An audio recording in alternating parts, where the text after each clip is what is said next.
Tonight I would like to highlight the role of introspection and how it works with mindfulness, actually, to give you progress towards your goal of Shamata. Mindfulness is often described as a rope that is tying an elephant to a stake in the ground. And introspection is the quality control monitor, you could say, for mindfulness. How is my mindfulness doing? Is the question that introspection is always asking. And what it is looking for, in particular, are really only two things. It's not a global question, it's a very particular question. It's looking for the presence of either excitation or laxity. Because as you recall from previous days, these are really the only two meditation problems on the road to Shamata. You have excitation in the left ditch, and you have laxity in the right ditch. Mindfulness is trying to stay on the road between the ditches, and then the quality control monitor of introspection is going to let you know whether you have left the road or not, or whether you are ideally about to leave the road. Shantideva said, in brief, this alone is the definition of introspection. The repeated examination of the state of one's body and mind. So you get this right there, this very clear definition that it is examining the body and the mind for something in particular. These two elements or these two meditation faults of excitation and laxity. And Arya Asanga said, mindfulness and introspection are taught.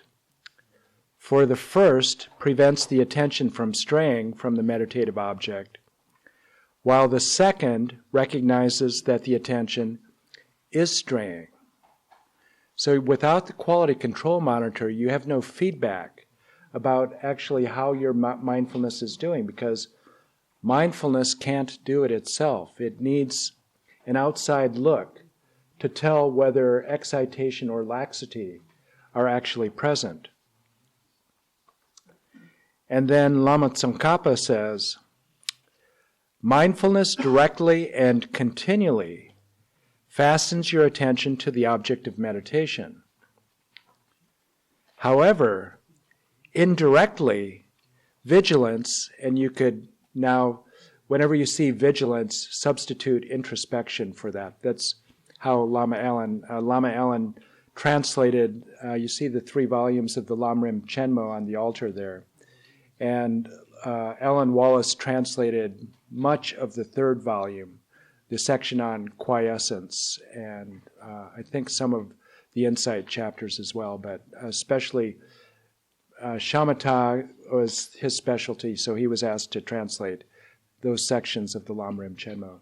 And so he was translating using the term vigilance at the time of that translation. Now he uses the term introspection. Mindfulness directly and continually fastens your attention to the object. However, indirectly, introspection also focuses your attention on the object of meditation, for you depend on noticing actual or incipient laxity and excitement. Incipient is an uncommon term, even in English. It means that it hasn't fully formed. It's about to come into existence. So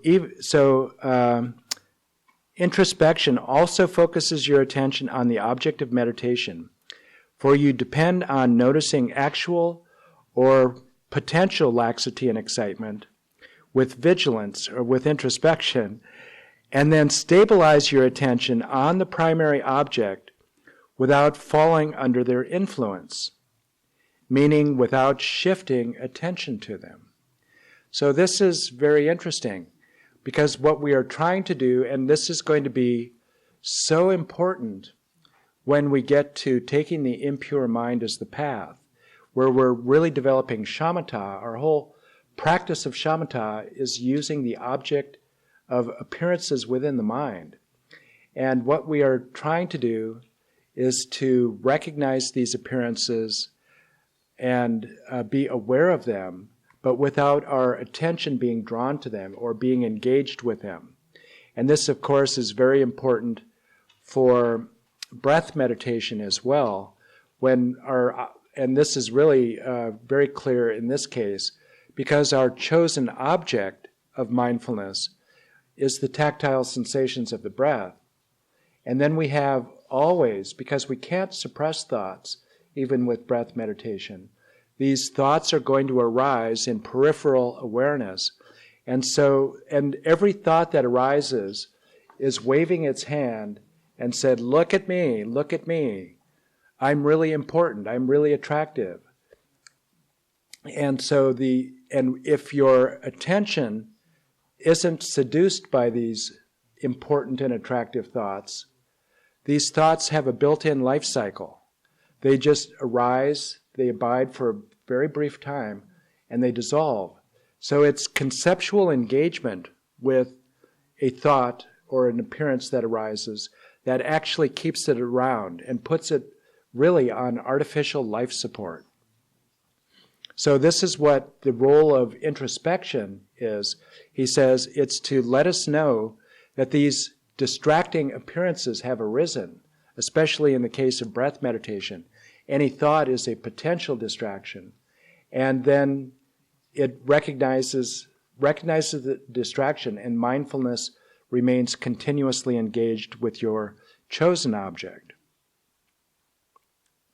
So just a quick review, again, of a couple of the early stages of shamatha practice in the 9-stage model. This is the most common model for the development of shamatha, is that you progress through 9 stages. From directed attention is the first stage, where you, with intention, direct your attention to a chosen object. So that's the important thing. And you probably all have begun to experience, especially when we're doing perhaps 5 gatakas or 6 gatakas in the afternoon, that you might sit down for your 3rd gataka and never actually direct your attention to your chosen object. You never really think, what is it that I'm meditating on? You just sit down and start, quote, meditating.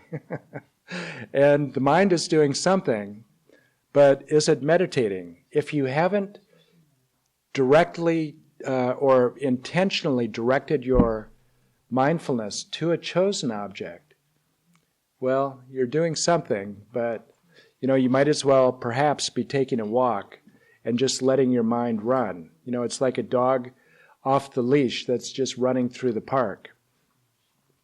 So directed attention is very important, and the important element of that is intention, to direct your attention to a chosen object. And the second level is called misleadingly continuous attention. It's continuous for brief periods, but certainly not continuous for very long. Roughly up to about a minute or so, where you're actually able to keep your attention on your chosen object without it being distracted or falling into laxity. So that's a substantial improvement from a few seconds. And, there are a lot of meditators that probably have been meditating for many years who haven't reached level 2 yet of shamatha. And then level 3, which is called resurgent attention, is a real milestone in that you are now on your object more than you are off it. So 51% of the time you are on your chosen object. So this is pretty good. You're a major improvement over stages 1 and 2. So in order for that to happen, to get from the 1 minute to 51% of the time, introspection has to evolve along with mindfulness. And so what is required, obviously, if you're going to be on your object more than you're off your object, the period of time that you are wandering has to be getting shorter and shorter. So it could be at the very beginning of retreat, 5 minutes, something like that. Maybe you're doing breath meditation, and your mind just starts wandering for 5 minutes. And then you spontaneously disengage from your object, from the wandering, that is. And you wonder, how did I get here? I wonder how long I've been wandering. It feels like quite a while, but unless you're timing it, you really don't know.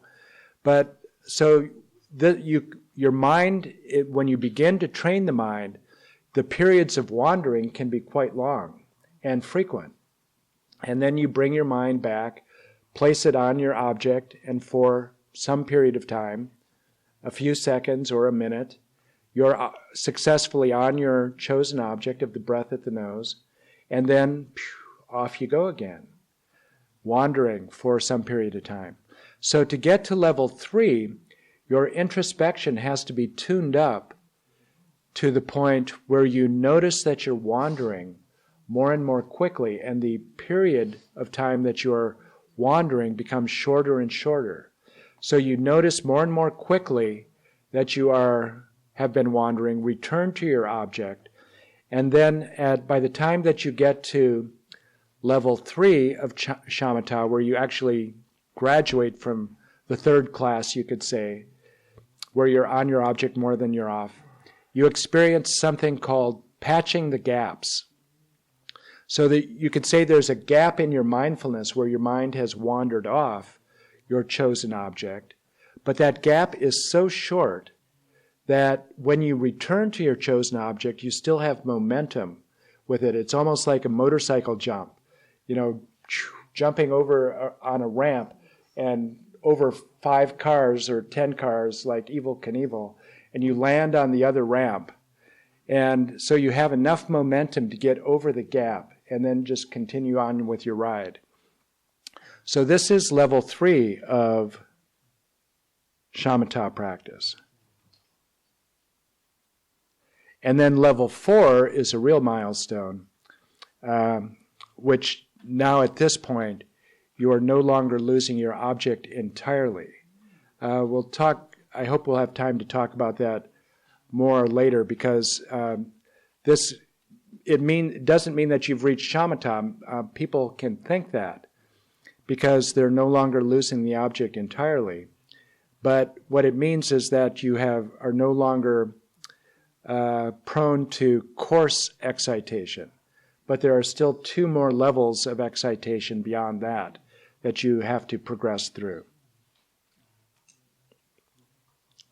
So in the early stages, while you're developing mindfulness and introspection, it's said that introspection, or the quality control monitor, is looking over the shoulder of mindfulness and is checking in periodically. So the question is, how frequently should introspection check in? How frequently do you want a quality control report about the quality of your mindfulness? And if it is too frequent, does it become a problem? Does it become actually an intrusion? Does it become actually the object of your mindfulness if you do it too often? So that is a very common opinion. But let's see what Master or Lama Tsongkhapa has to say about that. Again in volume 3 of the Lamrim Chenmo.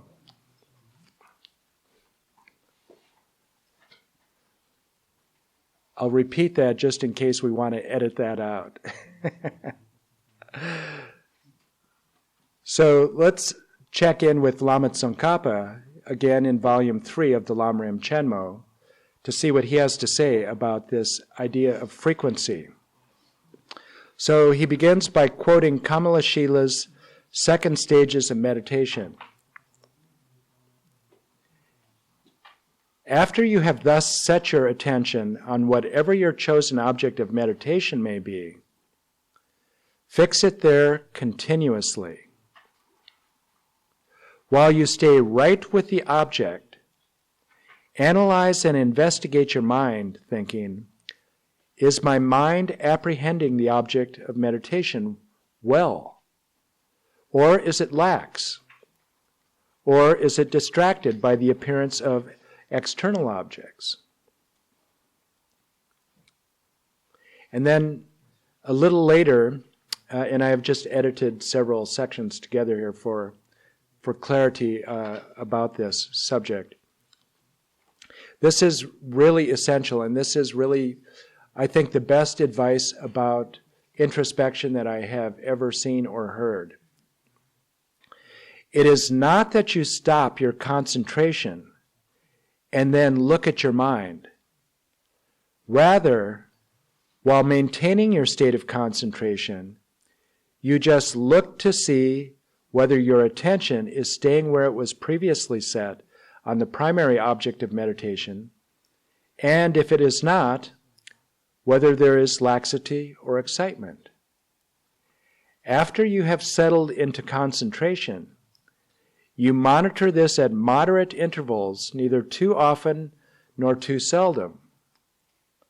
If you do this while the intensity and the force of the previous awareness are not quite gone, it takes place within the perspective of this awareness.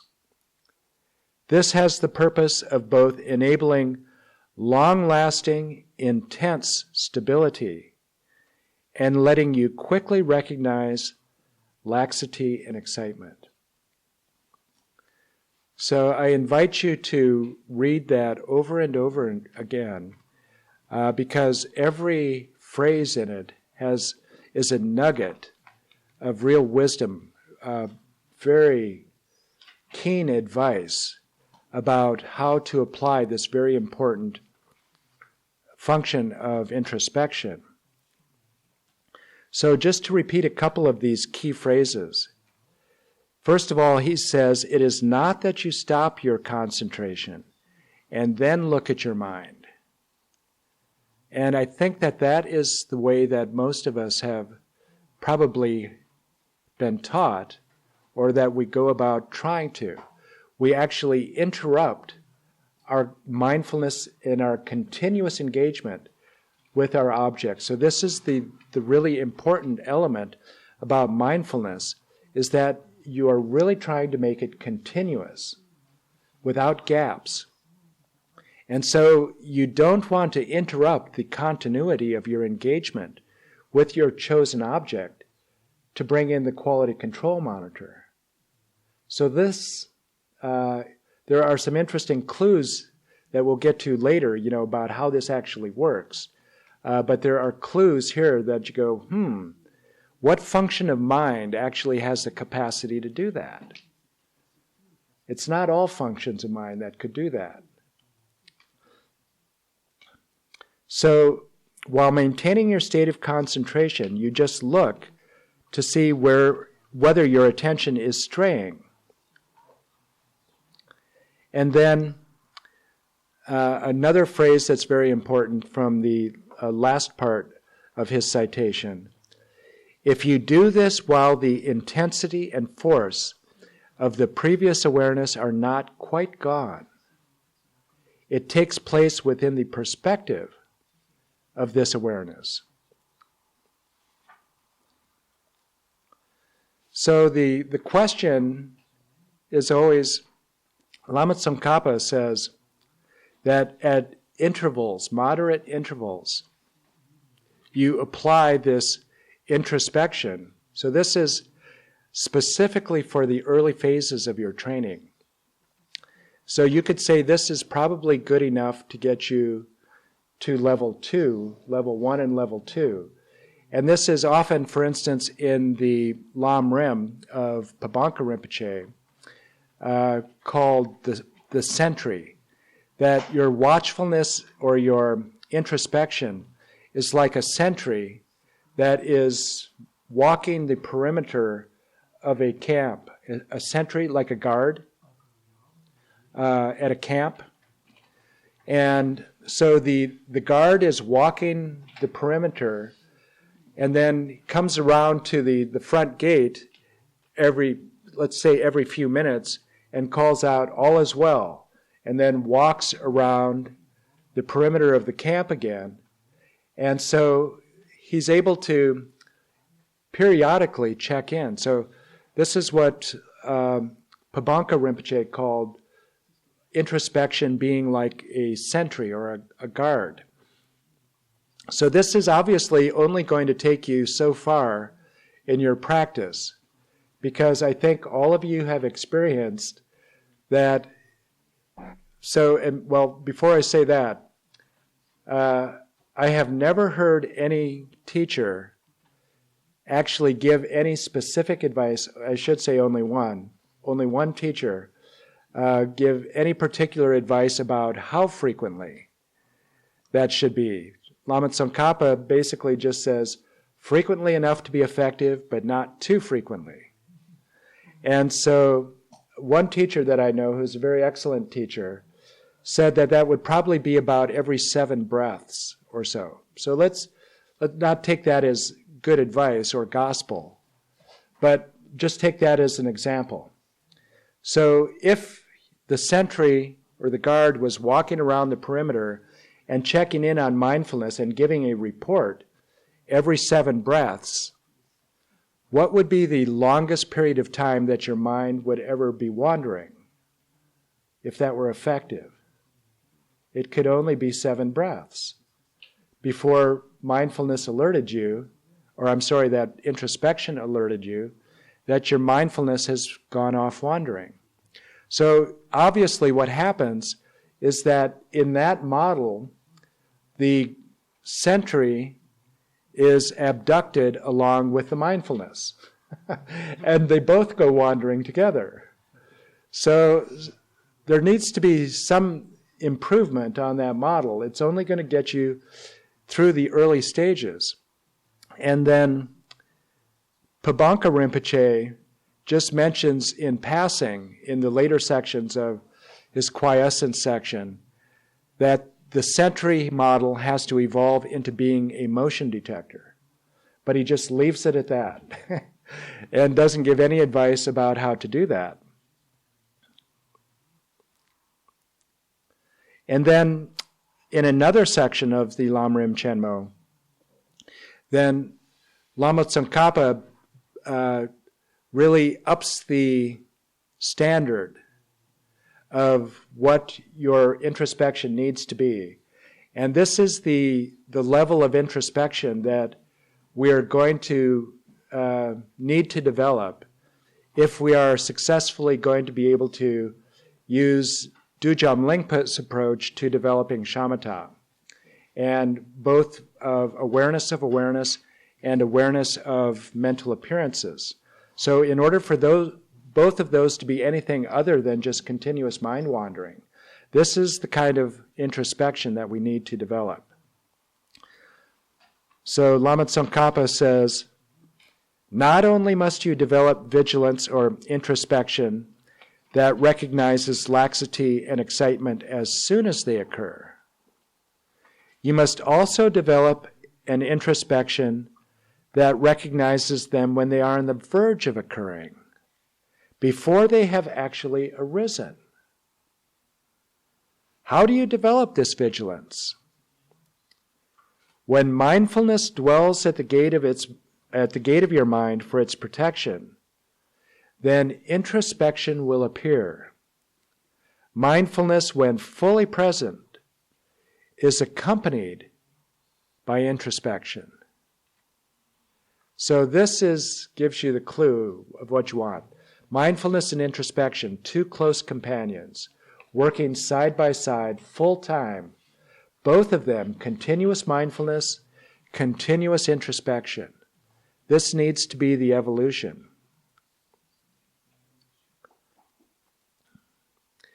So what kind of mind actually can do this? So what we're asking actually is for there to be, along with our continuous engagement with an object, another part of our mind that is standing back and watching the whole process. This is really, in psychology, this is called metacognitive introspective awareness. But really, so let's just call it meta-awareness. So an awareness that is actually part of a system, but is aware of the entire system in totality at the same time that it is part of the system. So we have talked about the difference, that was just this morning, about the difference between attention and awareness, and how fundamentally different these two capacities of the mind are in engaging with the world.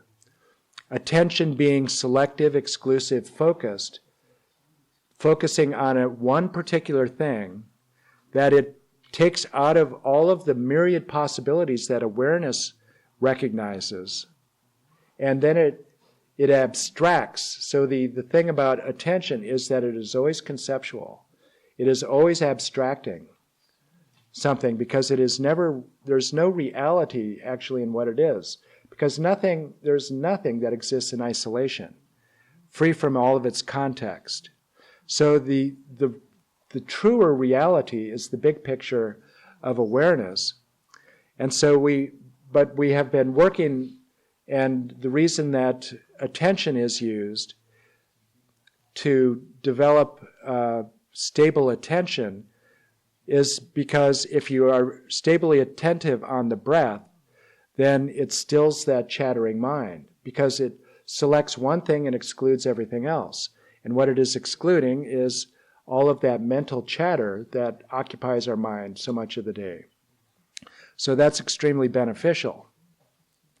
But it doesn't have the capacity. So if you are working with the Sentry model, you are working with introspective attention.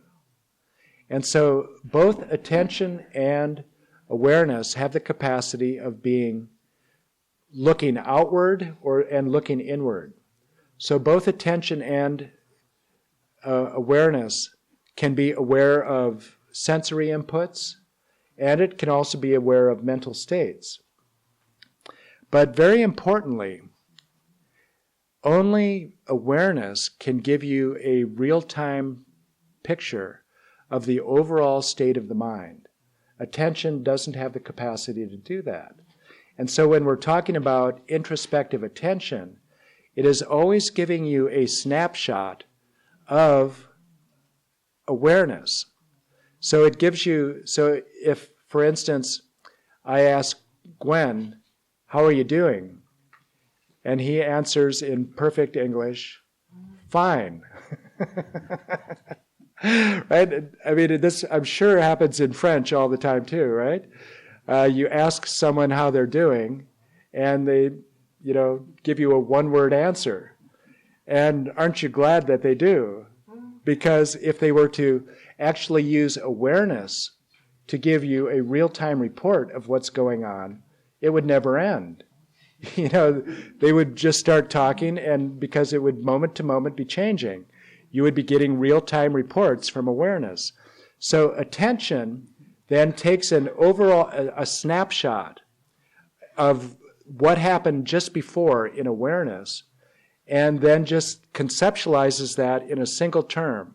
It's just like the sentry going around the perimeter of the camp and calling out, "All is well." So that's a snapshot. So that is not going to take you past the early stages of shamatha. And what we are going to have to do then is to use awareness. Remember, awareness is capable of being aware of multiple things at once. So there's no problem of awareness illuminating objects and appearances and simultaneously knowing the quality of that awareness. Because it's just, all of this is occurring within the global umbrella of awareness. And awareness can, just as I can be aware of the 23 or 24 people in this room, I can be aware of those, but I can't attend to 24 people at once. So I just take one person out of the collective of 24, look at this person, try to remember their name, try to remember what they told me, where they live, that sort of thing. And go, okay. But it's only awareness that can look at the entire room at once and see the context, the overall context of the room and what's going on. We're in a teaching here in France. The sun is going down, the room is getting bright, etc. And of course, we rely on the power of intention, once again, to really develop our introspective awareness. So we set the intention at the beginning of our meditation session to have continuous introspective awareness, and for that awareness to dwell at the gate of mindfulness, for these two to be close companions, to have, for your mindfulness to be continuously engaged with your chosen object, and for your introspection to give you continuous real-time reports about how that's doing. And this may sound like a lot of work, and like it would be fatiguing, but actually it's not. And the only way that you can get there is through deep, very subtle relaxation. For your mind to be so relaxed that you are able to do these multiple things in this very relaxed state of awareness. So thanks to Christoph for translating all of these handouts for you. You probably don't realize the amount of work that he's had to do in a very short time, because I didn't get these handouts ready actually until about the day before the retreat. And so I would like to now, thanks to Christoph, we have this long section, I think, in your handout that has been translated which is a citation or an extract from a book by Daniel Goleman. And I'm sure that many of you are familiar with Daniel Goleman. He's a psychologist and a very well-known science writer in the United States, and one of the earliest pioneers of scientific research into meditation at Harvard University, along with Richard Davidson. But Daniel Goleman is a frequent contributor and attendant at the Mind Life conferences, and writes about meditation, and he was the one who really pioneered and launched the whole trend of emotional intelligence. That was, from his 1997 book, I think it was, called Emotional Intelligence, which was largely inspired by Mind Life conferences as well.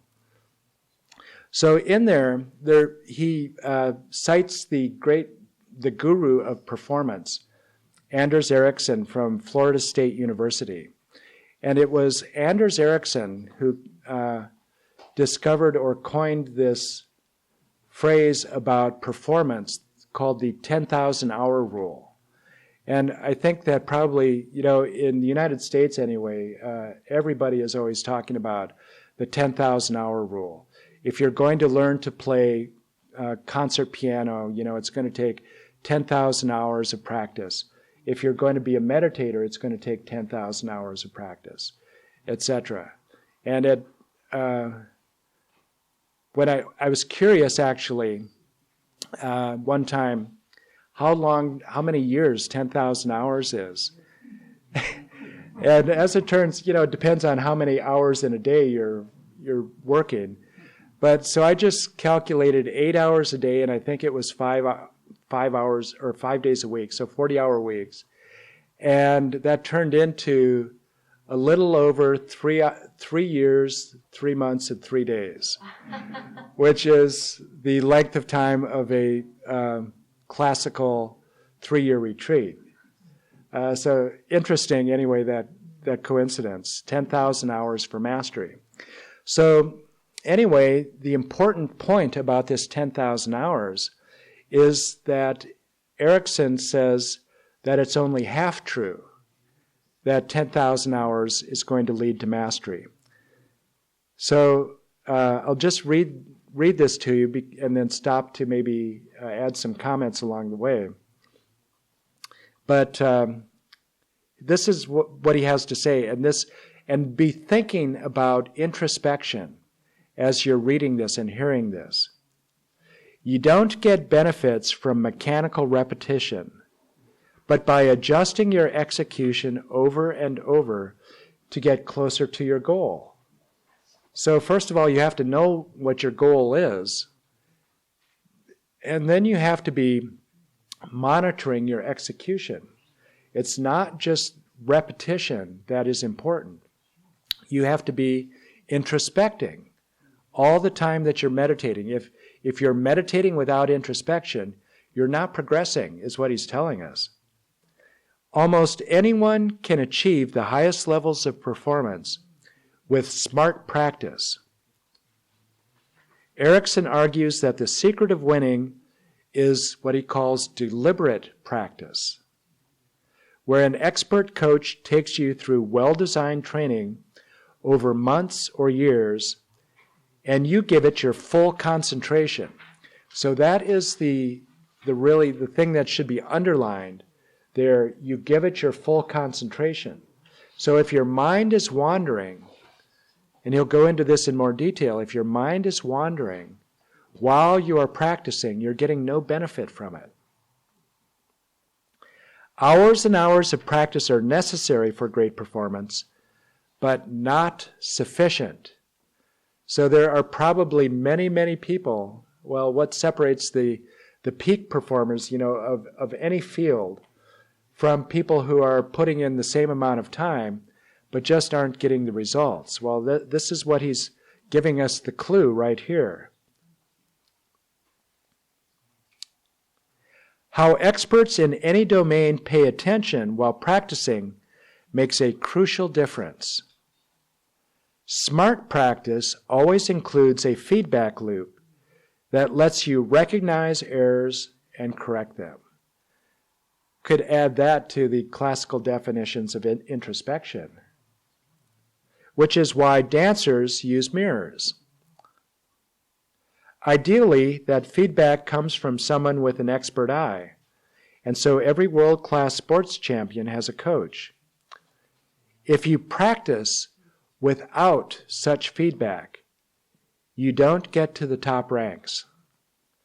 The feedback matters, and the concentration does too, not just the hours. And then this next section is really important for us in a retreat, even as short as 8 or 9 days, but especially for longer retreats of several months or several years. This next section is really crucial. Learning how to improve any skill requires top-down focus. Neuroplasticity, the strengthening of old brain circuits and building of new ones for a skill we are practicing, requires our paying attention. When practice occurs while we are focusing elsewhere, the brain does not rewire the relevant circuitry for that particular routine. So you can be doing the same practice and get no result because you're not giving it your full concentration. And the full concentration is necessary in order, so it's not only the concentration, which in our terms is mindfulness, but you need that feedback also. So the pair of the feedback and the single-pointed focus are really what drives performance. Paying full attention seems to boost the mind's processing speed, strengthen synaptic connections, and expand or create neural networks for what we are practicing, at least at first. So this is the part that is really important for long retreat.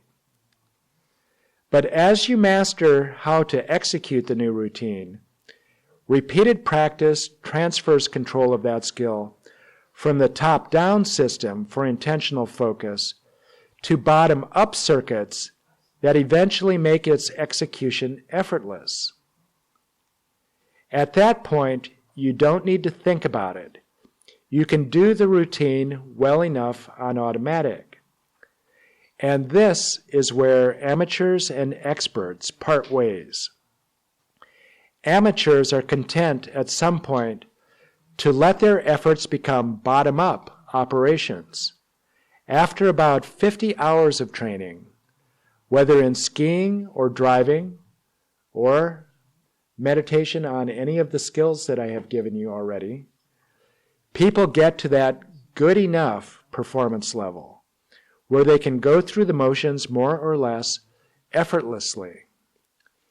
The experts, in contrast, keep paying attention top down, intentionally counteracting the brain's urge to automate routines. They concentrate actively on those moves they have yet to perfect. The expert performer, says Erickson, actively counteracts such tendencies towards automation by deliberately constructing and seeking out training in which the set goal exceeds their current level of performance. So this is really crucial, to always have a goal, even though it's going to be very important to give up all striving for results. So this might be a good point at which to mention that, because you're going to be hearing this over and over again. Give up all striving, give up all hope for results, give up all need of improvement, all of that. So Lama Allen asked Geshe Rabten about that when he was, Lama Allen studied with Geshe Rabten in Switzerland for a number of years and was his primary translator for all that time. And he asked him one time about this. How is it? So isn't bodhicitta, isn't the wish for enlightenment, aren't these lofty goals? Isn't this having a goal in mind and striving? And so what does it mean then to give up all striving for a goal? And Geshe Rabten said to him that when you are meditating, during the actual meditation session, you give up all striving, all hopes, all demands for that particular session. But between sessions, then, you cultivate your goal, actually, because this is what inspires your practice. This is what really motivates you. So this is, remember how we started our retreat with really identifying for each of us ourselves, what is our vision for our highest potential in this life? And so all throughout this retreat, I ask you to keep referring back to that goal that you have in mind for your highest potential, and how not only this retreat can contribute to your success in achieving that goal, but how this individual session that you are about to undertake can contribute to your achievement of that goal. And so if you have that framework in mind as you start a meditation session, your enthusiasm, the way that you apply yourself in that session is going to be really, really, have energy, have zeal, have delight, enthusiasm, because you see it as moving towards your goal. And so what Erickson is saying is that, and so this is the problem that meditators run into. So 50 hours, let's just say that is 100 gatikas. So that's a lot of gatikas. And think that in 100 gatikas, you do breath meditation focused at the nostrils for 100 gatikas. that is you are going to reach that point, and I think it will be actually long before that. But let's just go with Erickson here. So 100 Gatakas, you're going to reach that level of mastery then where the top-down performance now, which the top-down involves mindfulness and the feedback loop, becomes automatic, and you have then the bottom-up, meaning that you put it on automatic pilot. You're no longer monitoring your performance. So you just sit down and you start doing breath meditation. That is a point at which you plateau then. You're not going to make progress beyond that unless you keep moving your object or your goal. And so luckily, there are, even within breath meditation, there are the 9 stages of Shamata that you can keep moving your goal from 1 minute to 51% of the time, to no longer losing your object together, to then in dealing with subtle laxity or coarse laxity, medium laxity, subtle laxity, all of those. So the goal, because this is part of the benefit of having that arrangement of 9 stages, you always know where you are, and you always know there's more room for improvement. So it helps to counteract that. But if you become complacent, meaning that, and complacency would mean that you stop monitoring your performance, and you just think, this is good enough, I'm just going to sit down and meditate, without really bringing in introspection, the quality control monitor, to give you continuous feedback, you're going to plateau and not reach the highest performance that's possible.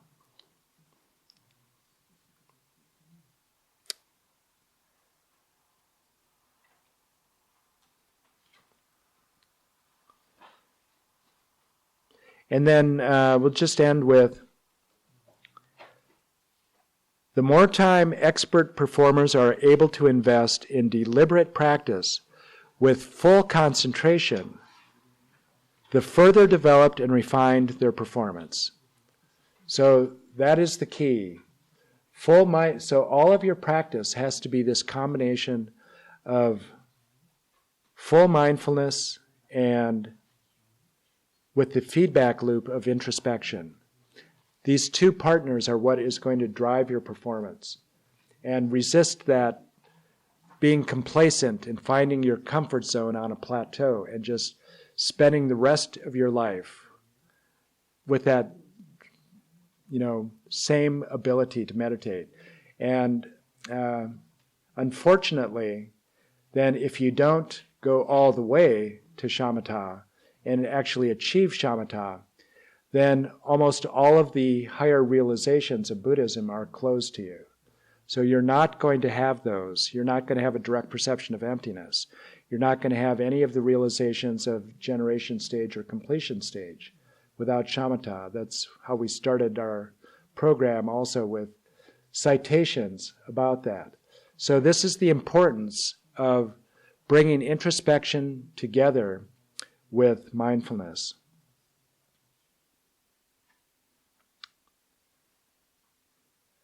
So I'd like to just return now to Lama Tsongkhapa for a brief moment for just a point of technique of how you can apply this. So Lama Tsongkhapa said that we want to apply our mindfulness, or our introspection, frequently but not too frequently, and apply it while the force of our mindful awareness basically we haven't become totally distracted. So we're trying to apply our mindfulness frequently enough so that we can notice not only excitation, distraction as soon as it arises, but while it is emerging, before it's even fully formed. And then he says, apply it frequently enough so that, and if you apply it frequently enough, before the force of your mindfulness has dissipated, then you basically are creating this loop where your mindfulness never degenerates past a point where your mindfulness gives it a report that it needs to reinvigorate itself, something like that. So here's something that I just discovered in my own practice. Taking these instructions very, very seriously and trying to understand every element of what these great masters, and especially Lama Tsongkhapa, has to say about this. And so I just started experimenting with this in my own practice, and especially with breath meditation. And here's something that has worked remarkably well for me. And so I just invite you to try this, and I'll guide you through this in our meditation. So there, in the full course of the inhalation and the exhalation, there is a pause before the exhalation. Remember, the key to stability is the exhalation, right? Because this is where you're releasing distraction, where you're releasing agitated prana. So the key to stability is the exhalation. At the pause before the exhalation begins, what are we doing? Recollecting our intention. So this is the power of intention. This is what Lama Tsongkhapa in a previous citation said. This is how we overcome laxity and excitation, because intention is really what applies the mind to anything. Without intention, there's no movement of the mind. So this is why karma is called intention in many texts. So intention basically is what produces the mental movements that produces karma. So intention, we simply recall our intention in the brief pause before the exhalation, and remember that your intention is to remain continuously engaged with the tactile sensations of the breath through the full course of the exhalation all the way to the pause at the end. And of course you don't recite those words. You just, in an instant, all you do is recall your intention in the same way that I say, raise your right arm now. So everyone raise your right arm.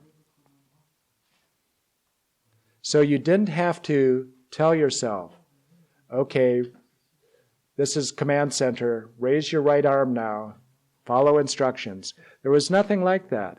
It was just instantaneous. So intention can be very, very unconscious, subliminal. It happens very quickly. So let your recollection of your intention be like raising your right arm. It happens that quickly.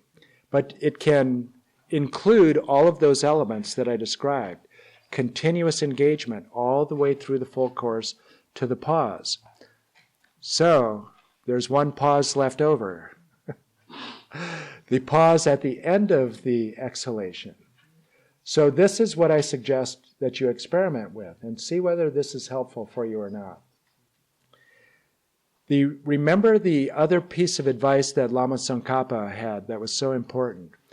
He said that you don't break your engagement with your chosen object of mindfulness in order to apply introspection. You maintain your continuous your engagement with the object, and just then bring in awareness to simply note whether there is laxity or excitation present. Simple as that. Basically, you just ask, am I on the object? Is there excitation or laxity either present or on the verge of becoming present? So checking in that frequently. So this is what I suggest. Just give that quick glance of introspection at the pause after every exhalation. So you're bracketing the exhalation with intention at the beginning, introspection at the end.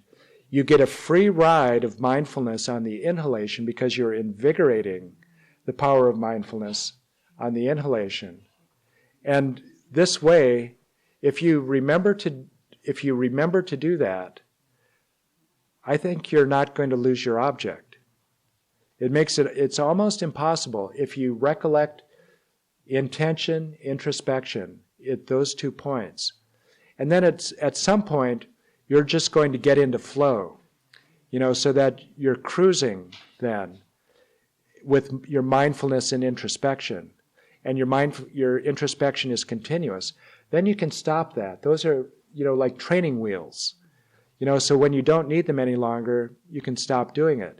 But if you've gone through a patch where your mind is very distracted, then this is really where you need those to get back into the flow and get momentum of simultaneous mindfulness and introspection.